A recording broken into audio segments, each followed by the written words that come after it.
చెప్పారు కదా దేనికి చెప్పండి. ఆయన ఒక 3 సార్లు ఇచ్చారు.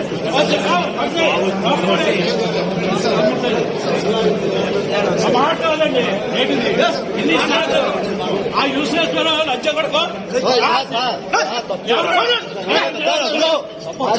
అనకూడదు.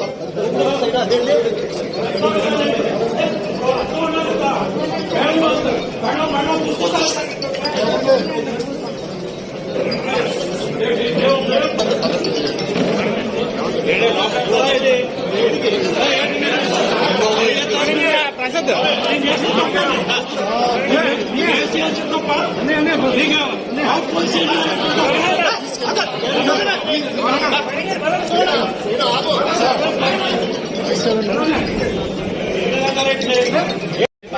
నేను కాంట్రాక్ట్ గత 7 నెలల్లో అన్నా క్యాంటీన్లు చేశాను.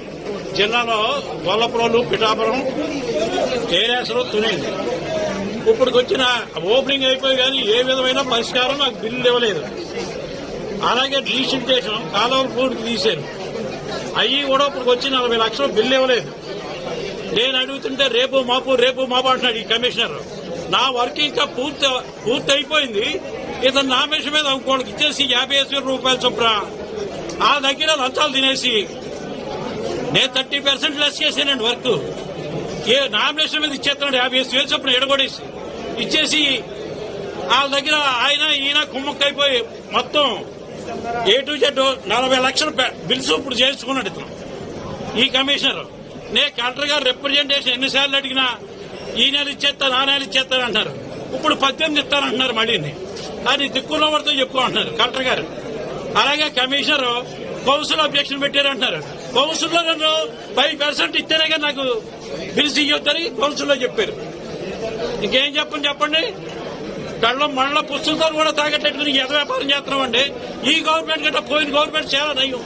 నన్ను అడిగితేనే ఓవర్ గవర్నమెంట్ డబ్బులు లేవని బయటకు పోయేవాళ్ళు. ఈ గవర్నమెంట్ లో ఉన్నాయన్నారు. ఇప్పుడు వచ్చి అన్నం పెట్టినోడికి అన్నా క్యాంటీన్ కట్టినాడు డబ్బులు ఇవ్వలేదంటే ఇది ఒక గవర్నమెంటా?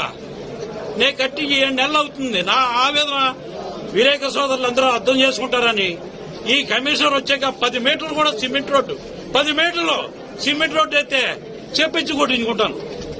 అంటే ఈ కమిషనర్ యొక్క ప్రవర్తన అసందర్భంగా అయితే ఇది రాజకీయ నాయకులు నచ్చింది.